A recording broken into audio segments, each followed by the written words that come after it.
Hello friends, मैं लक्ष्य Kumar Elon के क्लास में आपका स्वागत है। आज इस वीडियो में हम आपको आवर साड़ी की विशेषताएं बताने वाले हैं। तो वीडियो का स्किप मत कीजिएगा, वीडियो को शुरू से अंत तक देखिएगा। तो चलिए स्टार्ट करते हैं। आवर साड़ी की विशेषताएं। अब यहाँ पर देखिए वर्गों की विशेषताएं। आवर साड़ी को देखने से पता चलता है कि पहला, किसी एक वर्ग के तत्वों के बाह्य इलेक्ट्रॉनिक विन्यास समान होने का उनके गुण समान होते हैं। अब यहाँ पर देखिए लिथियम की बारीक कक्षा में कितने इलेक्ट्रॉन है? 1 इलेक्ट्रॉन है। उसी प्रकार सोडियम की बारीक कक्षा में कितने इलेक्ट्रॉन है? तो इसके भी 1 इलेक्ट्रॉन है। ठीक है। पोटेशियम की बारीक कक्षा में कितने इलेक्ट्रॉन है? इसके भी 1 इलेक्ट्रॉन है। ये क्या है? सभी समान गुण वाले तत्व हैं।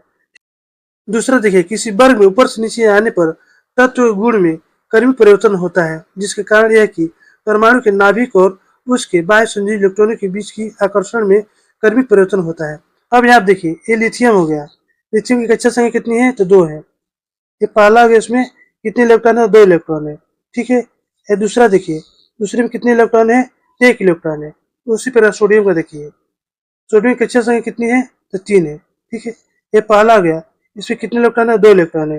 ये दूसरा हो गया, इसमें कितने इलेक्ट्रॉन है? इसमें 8 इलेक्ट्रॉन है।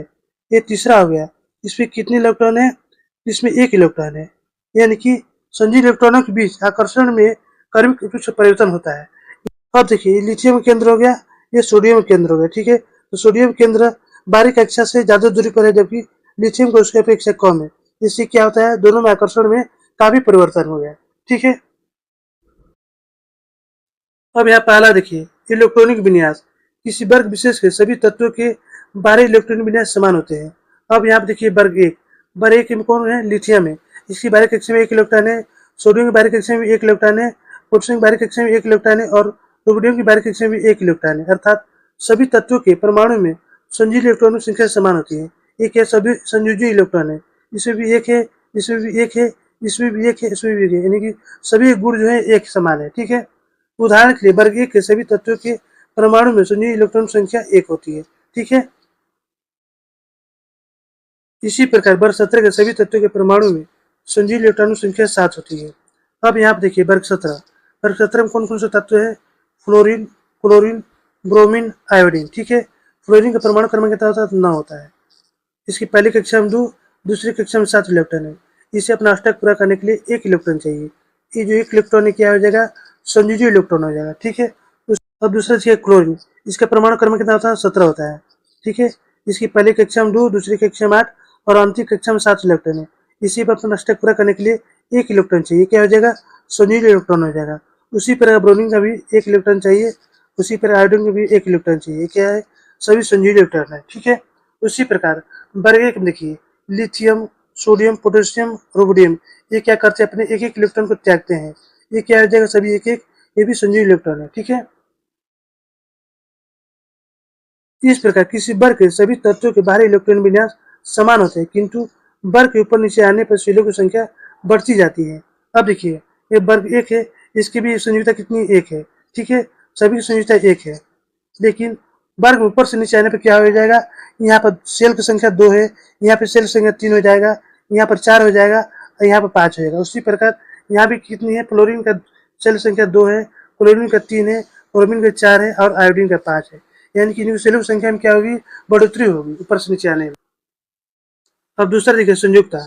किसी वर्ग के सभी तत्वों की संयुक्ता एक समान होती है। अब यहाँ देखिए वर्ग एक। इसमें कौन कौन से तत्व हैं? Lithium, sodium, potassium. इनकी संयुक्ता कितनी है? 1-1 है। ठीक है।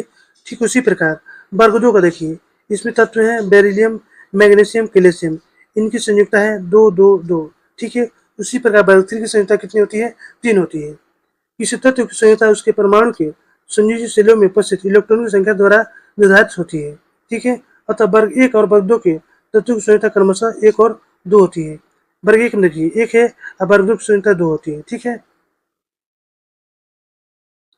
किसी तत्व के परमाणु का अन्य परमाणु के साथ संयोग होने पर उस तत्व के परमाणु द्वारा त्यक्त या प्राप्त इलेक्ट्रॉन की संख्या द्वारा भी उस तत्व की संयोजकता निर्धारित की जाती है। अब यहाँ देखिए वर्ग 17। वर्ग 17 में कौन कौन से तत्व है? Fluorine, chlorine, bromine. ठीक है। फ्लोरीन का परमाणु क्रमांक कितना होता है? तो 9 होता है। इसकी पहली कक्षा में 2 और दूसरी कक्षा में 7 इलेक्ट्रॉन थे। इसे अपना अष्टक पूरा करने के लिए 1 इलेक्ट्रॉन चाहिए। ये क्या हो जाएगा? संयुक्ता हो जाएगा। ये संयुक्ता हो जाएगा। ठीक है। उसी प्रकार क्लोरीन का देखिए, इसका परमाणु क्रमांक होता है 17। इसकी पहली कक्षा में 2 और दूसरी कक्षा में 8 और तीसरी कक्षा में 7 इलेक्ट्रॉन थे। इसी भी अपना अष्टक पूरा करने के लिए 1 इलेक्ट्रॉन चाहिए। ये क्या हो जाएगा? संयुक्ता हो जाएगा। उसी पर ब्रोमीन क्या करता है? अपना अष्टक पूरा करने के लिए 1 इलेक्ट्रॉन ग्रहण करता है। ठीक है, उसी प्रक्रिया यहाँ पर वर्ग 1 और वर्ग 2। वर्ग 1 में लिथियम, सोडियम, पोटेशियम क्या करते हैं? 1-1 इलेक्ट्रॉन को त्यागते हैं। वर्ग 2 में बेरिलियम, मैग्नीशियम, कैल्शियम क्या करते हैं? 2-2 इलेक्ट्रॉन त्यागते हैं। ये क्या करते हैं? अपना इलेक्ट्रॉन त्यागते हैं। ये क्या करते हैं? इलेक्ट्रॉन ग्रहण करते हैं। ठीक है, उदाहरण के लिए वर्ग 17 के तत्वों के प्रत्येक परमाणु संयोग करने वाले अन्य परमाणु से 1-1 इलेक्ट्रॉन प्राप्त कर अस्थायी इलेक्ट्रॉन विन्यास प्राप्त करते हैं। अतः वर्ग 17 के तत्वों की संयोजकता 1 होती है। इनकी संयोजकता कितनी होती है? तो 1-1 होती है। ठीक है, तो दोस्तों यही पर हमारा वीडियो समाप्त होता है। यदि हमारी वीडियो आपको अच्छी लगती है तो लाइक सब्सक्राइब जरूर कीजिएगा, बेल आइकन जरूर दबाइएगा, जिससे नई वीडियो का नोटिफिकेशन आपको मिलता रहे। धन्यवाद।